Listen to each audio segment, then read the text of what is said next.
The Broncos are labeled as the best fit for a couple star free agents this offseason. This is your Denver Sports Daily for February 19th.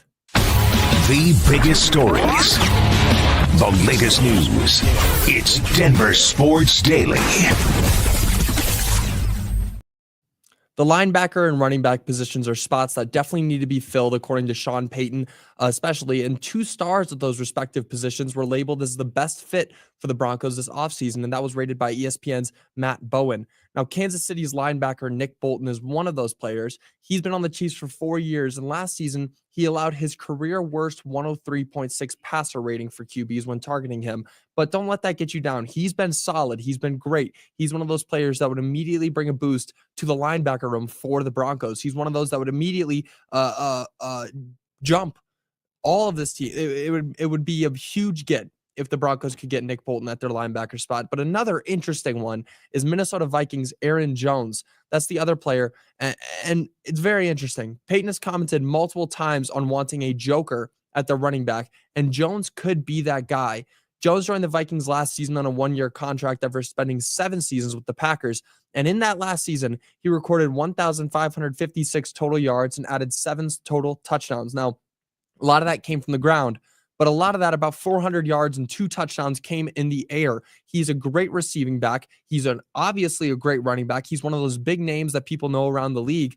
And he not only can he do those 2 things, but he's an underrated blocking running back. This guy could get out there and play all 3 downs. And then if you're going 4-on-4, there's no reason he can't get the ball. He's great after he has the ball in his hands. Run after catch is incredible. He's one of those that could definitely boost this running back room. Now, Aaron Jones is getting older. That's the one downside. He turned 30 in December, but having someone like him in the locker room could prove very beneficial if the Broncos do in fact draft a rookie running back. And that's the major thing. Having a veteran back like Aaron Jones in that running back room, if the Broncos choose to take a late round running back, that would prove to be very beneficial. It would be great. Now, don't do this if you got your eyes set on Ashton Jeanty. That's where my head's at. Don't do that. Ashton Jeanty would be incredible. Having him in the first round, if you take him with the 20th pick, don't go out there and spend extra money on a running back like Aaron Jones, who's getting older. He's not going to get as many touches. Ashton Jeanty would be that guy. But if he's not on your radar, if Ashton Jeanty isn't in your sights, Aaron Jones should be the guy you're looking at, honestly. And then it opens up the ability to get somebody like Tyler Warren out of Penn State, move on to a tight end and get a late round running back somewhere like in the 5th round. Get a running back then that you can prove that you can train under Aaron Jones. So that's where my head's at on this. But having those 2 players looked at as best fits for the Broncos is huge. This team is finally starting to be able to get into a position where they can go out and spend money on stars and players that are going to immediately improve certain pieces of the field. Having a solid middle linebacker would be great. Having somebody like Aaron Jones at the running back position would be the joker.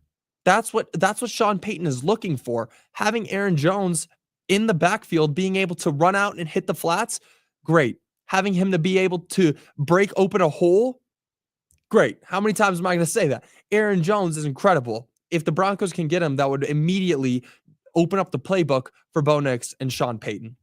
Now, moving on, Aaron Gordon hinted at the opportunity of him coming back to the dunk contest.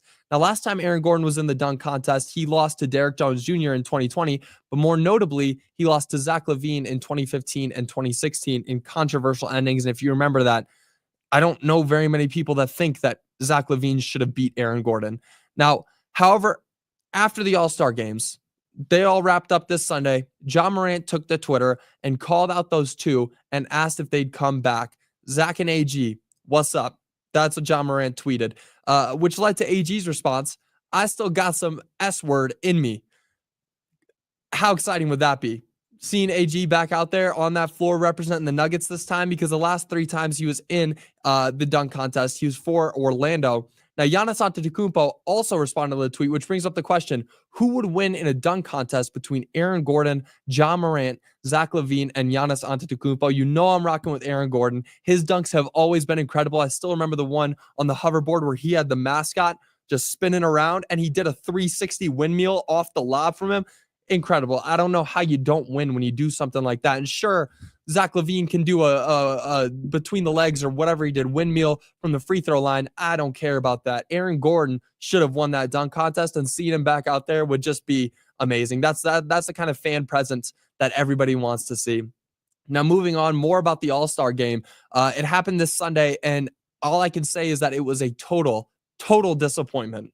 Total disappointment. There's no other words I can use for that. I'm just so upset by how it turned out. Now, Team Chuck and Team Shaq faced off in the final game of the new NBA All-Star Game format, and it was, again, nothing less than completely disappointing. The new format had 4 teams playing in a mini tournament for the championship with financial incentives for the winner, and now you'd think that would make players want to play harder, but there was no defense at all. And I get it. Seeing Steph Curry pull up from half court, that's fun. He hit that half court shot. That was fun to watch, but there was just nothing other than that was exciting. Wembanyama had a really cool dunk, and that's it. But there's no defense. There's no defense, and it's going to be the fall of the All-Star game. And not only that, how terrible people played.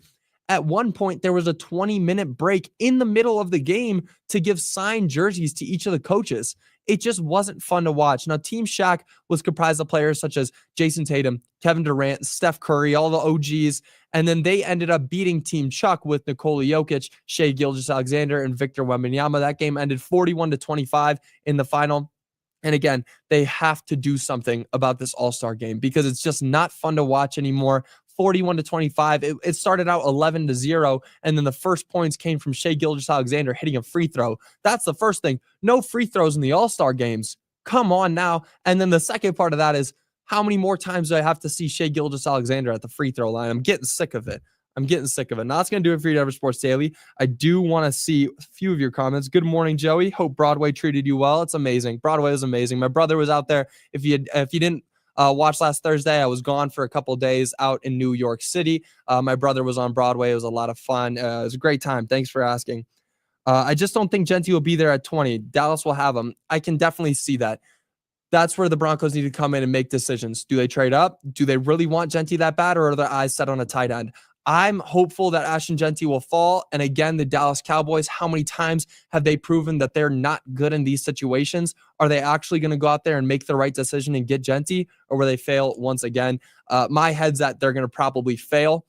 So having that ability to, move around and having some versatility, again, this is a great time to be a Broncos fan because they've got so much versatility and so many different directions that they can go. It's going to be a fun offseason, to say the least. That's going to do it for your Denver Sports Daily. I'll be back with you guys again tomorrow. We got a Nuggets game tomorrow, and then we have the final of the 4 nations face-off tomorrow. It's Canada versus USA.